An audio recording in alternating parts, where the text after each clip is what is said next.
آثار رکھے ہیں حکومت نے تاکہ وہ لوگ آئیں اور اس پر لعنت بھیجیں اور اس کے عذاب میں اضافہ ہو۔ یہی ہے دارالامارات کی بنیادیں، پرانے آثار، اتنی بڑی بڑی دیواریں تھی، کھنڈر بن گیا، لیکن جن لوگوں کو شہید کیا تھا ان کے روضے اتنے عالیشان اور اتنے بلند بنے ہوئے۔ اور یہ حضرت امام علی علیہ السلام کا مکان ہے، اسے بیت علی اور بیت زہرا کہا جاتا ہے۔ یہی حضرت عباس، حضرت ام البنین، حضرت امام حسن، امام حسین، جناب زینب، جناب کلثوم رہی ہیں اور یہیں پر انہوں نے اپنی زندگی بسر کی ہے۔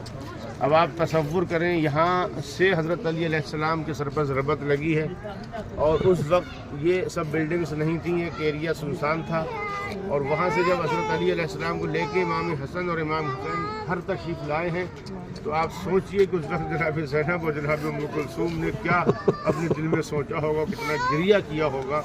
اور یہ دور کوئی مکان نہیں ہے، لیکن جب امام علی علیہ السلام نے دیکھا کہ اب میرے سر پر ضربت لگی ہے، تو پہلے اپنے بیٹے حسن کو بلایا اور کہا، بیٹا حسن، پہلے ان نمازیوں کو نماز پڑھاؤ، اور یاد رکھنا اگر میں زندہ رہا تو میں اپنے خون کا بدلہ خود لوں گا، اور اگر میں چل بسا تو میرے قاتل کو ایک ضربت لگانا، کیونکہ اس نے بھی میرے سر پر ایک ضربت لگائی ہے۔ اللہ اکبر! کتنا عظیم عادل تھا علی، جس کو اتنا بڑا زخم کھانے کے بعد بھی دشمن کے لیے اتنا رحم۔ جب ابن ملجم کو پکڑ کے لایا گیا، بس دو فقرے سن لیں، آنکھوں میں آنسو آ جائے تاکہ ہماری زیارت کی استجابت ہو جائے، دلیل بن جائے۔ جب لایا گیا تو علی نے دو فقرے پوچھے، ابن ملجم بتا کہ میں تیرا اچھا امام نہ تھا جو تو نے مجھے حالت نماز میں شہید کر دیا، میرے سر پہ ضربت ماری؟ دشمن تھا، قسی القلب تھا، آنکھوں میں آنسو آ گئے، سر جھکا کے کہا، نہیں مولا، آپ سے اچھا کوئی دنیا میں امام نہ تھا نہ ہے۔ پھر ایک مرتبہ مولا نے فقرے کہے، اولاد والوں دل پہ ہاتھ رکھے، فقرہ سننا عزیزو، جب رمضان آتا ہے تو رمضان کے بعد عید آتی ہے، اور جب عید آتی ہے تو بچے بہت خوش ہوتے ہیں کہ ہمارے پاپا ہمیں کپڑے بنائیں گے، ہمارے لیے اچھے کھانے پکائیں گے، ہمارے لیے اچھے انتظامات کریں گے۔ یعنی جن بچوں کا باپ زندہ ہوتا ہے نا، ان بچوں کو عید بنانے کا بڑا شوق ہوتا ہے۔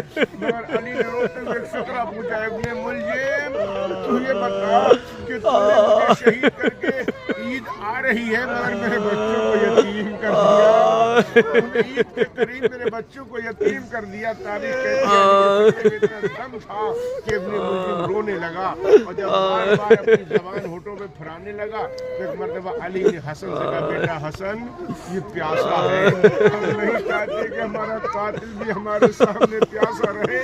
کسی نے پانی بڑھایا، لیکن علی نے کہا، نہیں، ہم اسے شیر پلائیں گے، ہم اسے دودھ کا جام پلائیں گے۔ علی سلام ہو آپ پر، انبیاء، اولیاء، صدیقین و شہداء کا، کہ آپ اپنے دشمن کو بھی شیر اور دودھ پلا کے اس کی خدمت کر رہے ہیں۔ لیکن اللہ اکبر، کاش کہ علی کی سیرت کو دشمنوں نے دیکھا ہوتا۔ علی کے چھوٹے چھوٹے بچوں کو 3 دن کا بھوکا پیاسا کربلا میں ذبح کر دیا گیا، اور کسی کو رحم نہ آیا۔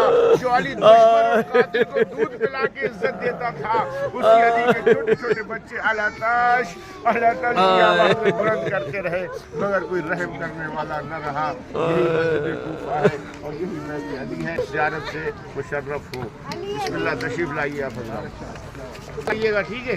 آگے زیارت رہ گئی، پھر انشاءاللہ بس ہے آگے۔ سب کون رہ گیا تھا؟